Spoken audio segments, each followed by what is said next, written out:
section is 6.3, which is on standard form.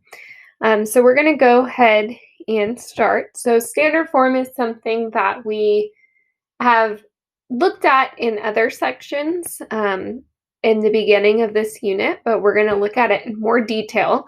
So far we've looked at slope-intercept form, point-slope form, and now standard form. So standard form is in the form of ax plus by equals c. And a and b are just numbers. It really has nothing to do with the slope or y-intercept. And c is also just a number. So we're going to start off with creating an equation in standard form. We already have an important point that we want to talk about, and that is, in order to put something in standard form, you always put in slope-intercept or point-slope first.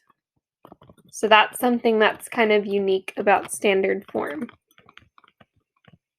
So put in slope-intercept form or point-slope form first. Okay, so we're going to look at our first example, which gives us the slope and a point. So like I said, you have to put it in slope-intercept or point-slope. In this case, because it gives us the slope and a point, we might as well put in point-slope form. So I'm going to say to use point-slope, just because we are given the point and the slope. So if you guys remember point-slope form, which we did last week, it would be y minus y1, so y minus 2, equals m, which is 2, times x minus x1, so x minus a negative 2, which would be x plus 2. And now we want it to look like ax plus by equals c, which means we need the x's and y's on one side together. So the next step is going to be to distribute that 2 to both parts. So this would become y minus 2 equals 2x plus 4. So it's almost looking like standard form. I'm going to go ahead and move this 2 over to the other side by adding it. So this would be y equals 2x plus 6. So we're almost there, but remember we want the x and the y to be together. So the next thing would be to subtract the 2x. So now it looks like negative 2x plus y equals 6. So that looks like standard form, but unfortunately we have a couple of rules that we have to follow with standard form. So I'm going to put that up here. So standard form rules. So there's 2 important ones.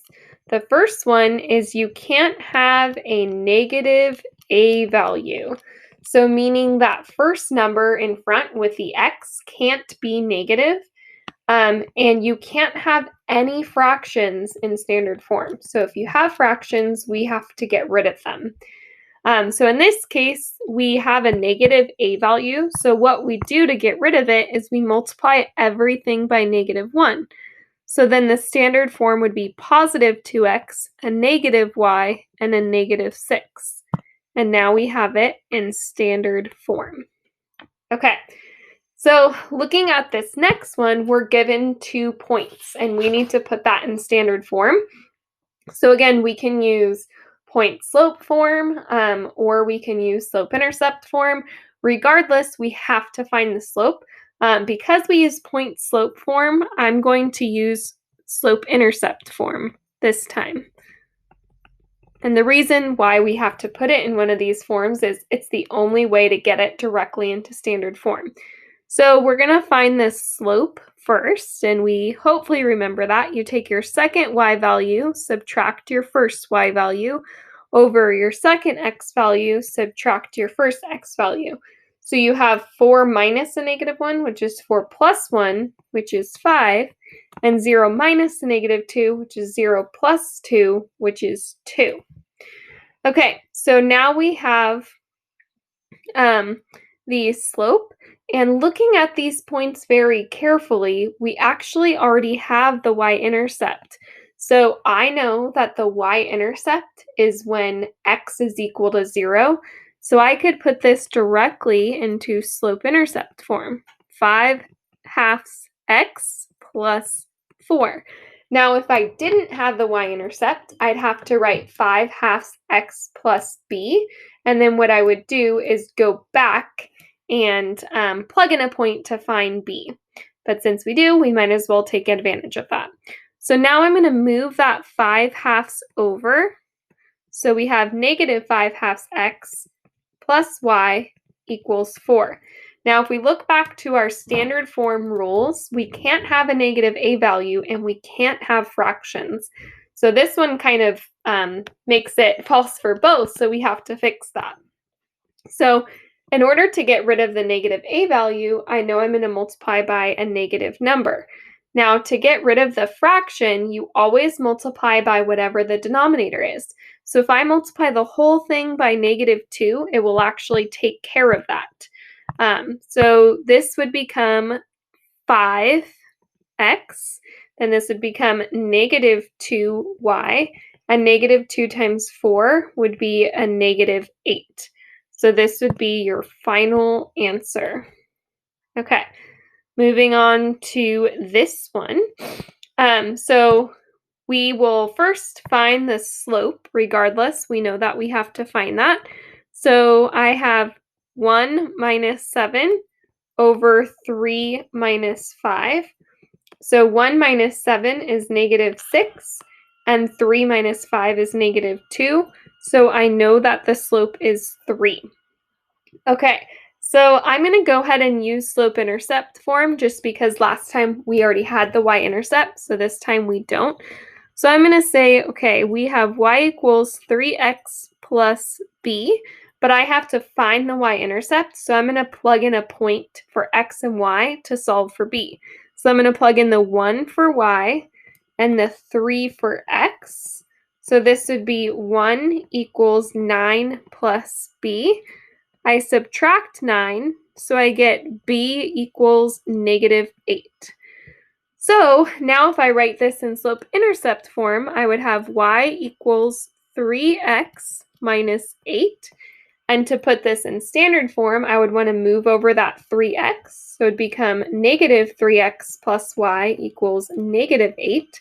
But I can't have a negative a value, so I can multiply the whole thing by -1, and I'd get positive 3x, a negative y, and a positive 8. So this would be your answer. Okay, the next two are actually your turn problems. So you would practice these on your own, push pause, and we'll go over it after. So this one, they actually give you in point slope form. So it's half the work is done for you. Now we just want to simplify. So I'm going to distribute that -2 to both parts. So we get y plus 10 equals -2x minus 14.